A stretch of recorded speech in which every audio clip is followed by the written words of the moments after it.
With the SSSS Universe movie coming next year, I've been itching to take another look back at not just Trigger's Gridman and Dynazenon, but also the original Tokusatsu series that started it all, 1993's Denkou Choujin Gridman, or Gridman the Hyper Agent. And while we're at it, I guess we'll also take a look at Superhuman Samurai Syber Squad as well. By the end, maybe we'll understand how they all fit together. Spoilers ahead. This program is brought to you by the subscribe button.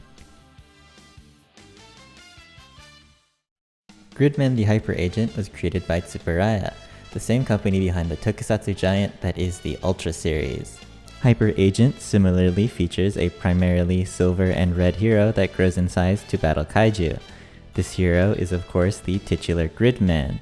Gridman is notably one of the early roles of Hikaru Midorikawa. The series follows a similar formula to that of a typical Ultra series entry, where there is a new kaiju for the hero to fight every week. In Gridman's case, these kaiju are all sent by the series' main antagonist, Khan Digifer. Both Khan and Gridman are extra-dimensional beings that currently exist in the computer world, so all of the battles take place in that space. The conflict of each episode is generally based around some kind of science fiction concept. In Gridman's case, these are based around Japanese 90s technologies, both real and speculative. Many of Gridman's one-off plots demonstrate how reliant people are on technology, and the potential problems that these technologies failing could cause, such as Episode 5's grocery shortage panic and Episode 12's security system failure. Some of these technology concepts were actually quite prophetic, like the self-driving car in Episode 4, or the VR headset in Episode 15. Some have much less basis in reality, even delving into the realm of fantasy, with Anocilus and the Sound Spirit in Episode 6, and Episode 18's revived Mummy. Gridman is not alone in his fight against the digital kaiju and the technological problems that they cause. Our human protagonists are three tech-savvy kids, Naoto, Yuka, and Ippei. Naoto is the one that fuses with Gridman to fight. He has a strong sense of duty to protect his friends and family. Yuka is the one that usually handles Junk, the computer which the team uses to fight alongside Gridman. She's smart and talented, being able to write code that assists Gridman on the fly. Ippei is an artist and often the comic relief. His imagination is what gave Gridman his heroic form, and his designs become the basis for the assist weapons that form God Zenon and Dynadragon. I wouldn't say that the main cast is really anything to write home about, but they definitely do a good job representing their target audience, and the personal stakes that they and their families add to the episode plots is definitely appreciated. The standout of the cast is definitely Takeshi, the main human antagonist. Takeshi is the designer of the kaiju and acts as an accomplice to Khan for most of the series. Takeshi has issues. He has trouble communicating with anyone aside from his own digital creations and Khan. While he appears quiet and docile to the outside world, his inner thoughts are anything but. He sees small offenses as personal attacks and finds pleasure in others' suffering, to the point that his bottled up frustrations take form in his kaiju, which represent his violent revenge fantasies. He has a crush on Yuka, but having no social skills is unable to express his feelings for her, failing to deliver his love letters multiple times. Takeshi and the Gridman team spend the majority of the series completely ignorant to the fact that they are assisting opposing sides of the battles in the computer world, and the Gridman team are barely even aware of Takeshi's existence.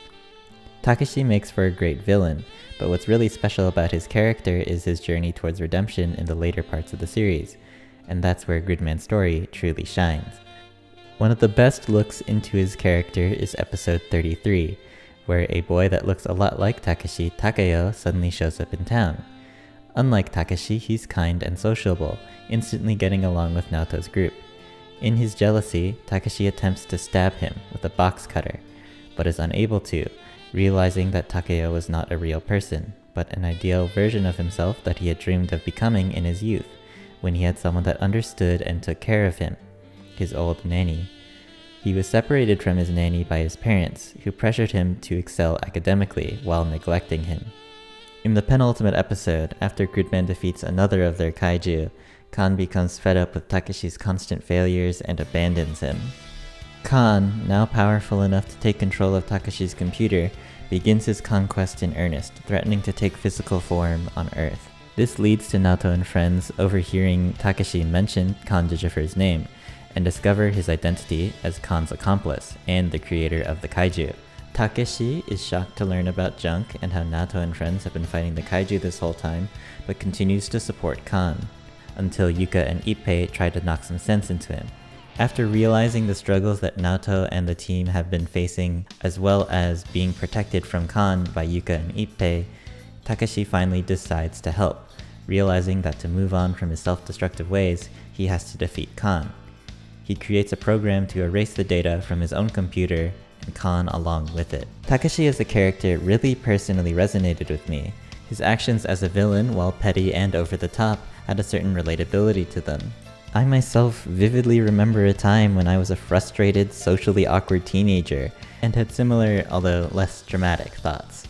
Takeshi's decision to better himself in the end was a great redemption arc, and was a really uplifting message to me on a personal level. As much as I enjoyed the series, unfortunately I probably can't in good faith recommend the entirety of Hyper Agent Gridman to the average viewer. The quality of each episode varies a lot, and one has to have a certain tolerance for the dated effects and sensibilities to enjoy any tokusatsu that's more than like 10 years old. That being said, I was not old enough or Japanese enough to have grown up with Gridman, but I felt a real sense of nostalgia while watching it. There's a certain charm seeing all the ideas that they had about technology at the time compared to how things are in the digital era. It's like a virtual time capsule. The aesthetics of its digital world, hero, mecha, and kaiju all blend into some surefire toy-selling action, which of course resonates with my own inner child. But also, the human element of Gridman has a certain realness to it that not all tokusatsu have. The down-to-earth and era-appropriate cast really heightens how well this show has aged. I can definitely see why Japanese children of the 90s, such as Akira Amemiya, director of Trigger's SSSS.Gridman and Dynazenon, would have such a real connection with it. I felt a similar sort of second-hand nostalgia when I first watched SSSS and the Boys Invent Great Hero short from 2015's Japan Animator Expo. The short was director Amemiya's first foray into turning Gridman into an anime. It reimagines several key moments from the original Hyper Agent Gridman, and also features a small segment of a potential future for the Gridman timeline, where Takeshi transforms into a new hero called Gridman Sigma. Before I talk about the Quadruple S animes, we gotta take a peek at the Quadruple S American adaptation, Superhuman Samurai Syber Squad. Superhuman Samurai Syber Squad was created to directly compete with Mighty Morphin Power Rangers, which went on the air the year prior. Its original name was going to be Power Boy, which did not fly. Just like Power Rangers, it used suit action from the original Japanese series alongside new footage with English-speaking actors. Some of these types of shows did try for fairly faithful adaptations of their source material, but Syber Squad was definitely not one of them. Now, to be completely transparent here, I did not get through all 53 episodes of Superhuman Samurai Syber Squad. It was fun for a few, but I don't think I had it in me to get through all of them. It's actually longer than Gridman, at 53 episodes rather than 39. To achieve this length, they had to reuse some fight footage. Superhuman Samurai Syber Squad is also very much a time capsule, just in a very different way to Gridman. Where Gridman mostly remained down to earth with its drama, Syber Squad is an over-the-top 90s high school sitcom, with Gridman footage slapped in from time to time. In place of Naoto and friends is Team Samurai, a school rock band made up of wannabe cool kid guitarist Sam, computer nerd keyboardist Sid, musclehead drummer Tanker, and oddball bassist Amp. Sam transforms into the hero and Gridman equivalent Servo. His bandmates also entered the digital realm to pilot the assist weapons. Takeshi's stand-in Malcolm is still a weird loner type, but he's a much more cartoonish villain. If someone told you to act like an incel, you'd probably be doing a Malcolm impression. In the first episode, Malcolm ends up teaming up with the Khan Digifer equivalent, Kilo Khan, who's voiced by Tim Curry of all people, by the way, for the express purpose of preventing Sam from having a phone call with the girl that he likes. While I may call Malcolm cartoonish, he isn't completely unlikable or unrelatable. He's really fun to watch as a villain. Maybe in another universe where Syber Squad wasn't cancelled, there was a redemption arc for Malcolm. While Superhuman Samurai Syber Squad wasn't exactly my cup of tea, some of it I found genuinely funny, and it is fairly charming for what it is. As for relations to the Trigger anime, the 4 S's from Superhuman Samurai Syber Squad, the names of the assist weapons, and the concept of humans entering the digital space to control them were brought into SSSS.Gridman. As a new viewer of the original, watching it with the context of the newer anime already, it's amazing how well SSSS.Gridman both mirrors and expands upon the concepts that made the original Toku special.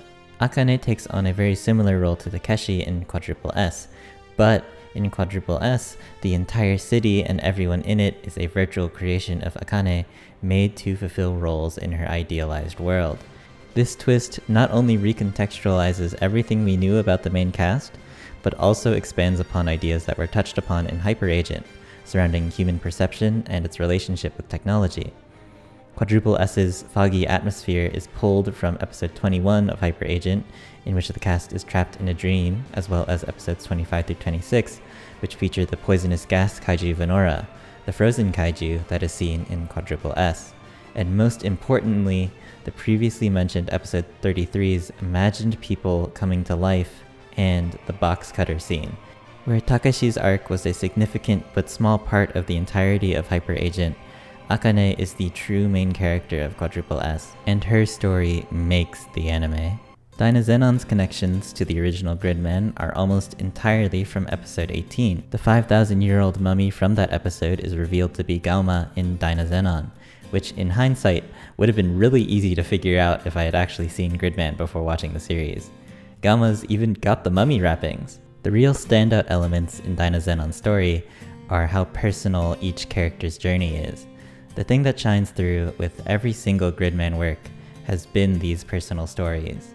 This combination of small but real conflicts and the bombastic presentation of the Toku and mecha-styled battles is what makes Gridman such a standout series.